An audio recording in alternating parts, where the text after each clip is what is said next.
L'Exode, chapitre 9.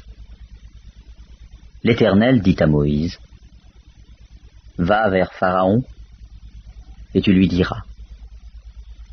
Ainsi parle l'Éternel, le Dieu des Hébreux. Laisse aller mon peuple, afin qu'il me serve.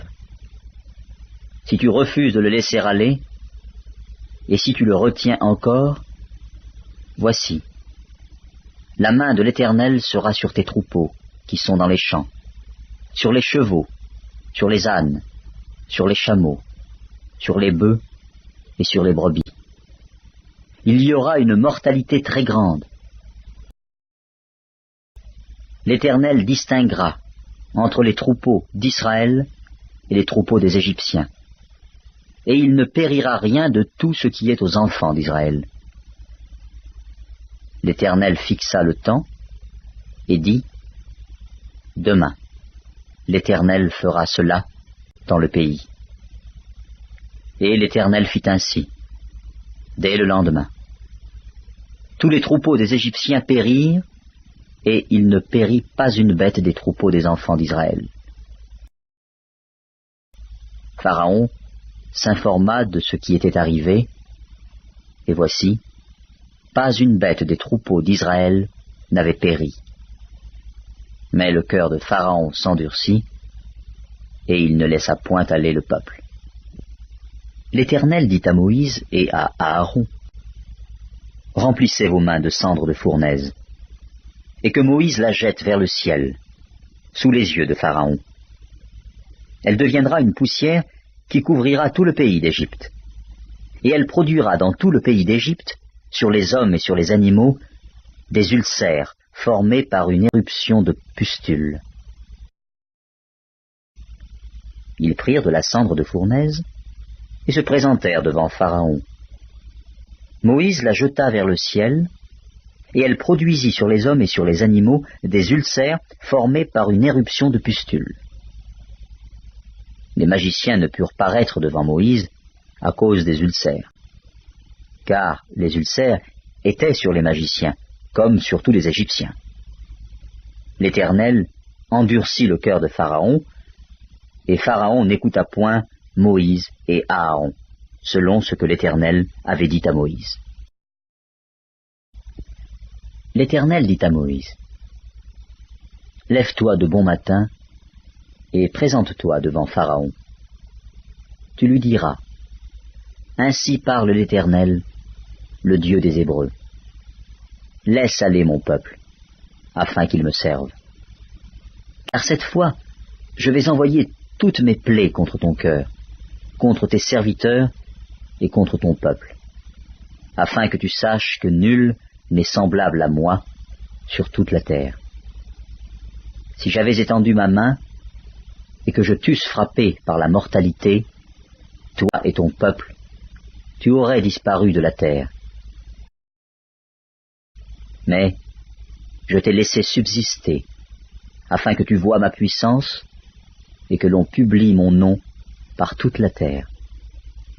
Si tu t'élèves encore contre mon peuple, et si tu ne le laisses point aller, voici, je ferai pleuvoir demain à cette heure une grêle tellement forte qu'il n'y en a point eu de semblable en Égypte depuis le jour où elle a été fondée jusqu'à présent. Fais donc mettre en sûreté tes troupeaux et tout ce qui est à toi dans les champs. La grêle tombera sur tous les hommes et sur tous les animaux qui se trouveront dans les champs et qui n'auront pas été recueillis dans les maisons, et ils périront. Ceux des serviteurs de Pharaon qui craignirent la parole de l'Éternel firent retirer dans les maisons leurs serviteurs et leurs troupeaux. Mais ceux qui ne prirent point à cœur la parole de l'Éternel laissèrent leurs serviteurs et leurs troupeaux dans les champs. L'Éternel dit à Moïse, « Étends ta main vers le ciel, et qu'il tombe de la grêle dans tout le pays d'Égypte, sur les hommes, sur les animaux, et sur toutes les herbes des champs, dans le pays d'Égypte. » Moïse étendit sa verge vers le ciel, et l'Éternel envoya des tonnerres et de la grêle, et le feu se promenait sur la terre. L'Éternel fit pleuvoir de la grêle sur le pays d'Égypte. Il tomba de la grêle, et le feu se mêlait avec la grêle. Elle était tellement forte qu'il n'y en avait point eu de semblable dans tout le pays d'Égypte depuis qu'il existe comme nation. La grêle frappa, dans tout le pays d'Égypte, tout ce qui était dans les champs, depuis les hommes jusqu'aux animaux. La grêle frappa aussi toutes les herbes des champs et brisa tous les arbres des champs. Ce fut seulement dans le pays de Gozen, où étaient les enfants d'Israël, qu'il n'y eut point de grêle. Pharaon fit appeler Moïse et Aaron et leur dit : Cette fois, j'ai péché. C'est l'Éternel qui est le juste. Et moi et mon peuple, nous sommes les coupables. Priez l'Éternel pour qu'il n'y ait plus de tonnerre et de grêle, et je vous laisserai aller, et l'on ne vous retiendra plus. Moïse lui dit : Quand je sortirai de la ville, je lèverai mes mains vers l'Éternel. Les tonnerres cesseront, et il n'y aura plus de grêle, afin que tu saches que la terre est à l'Éternel.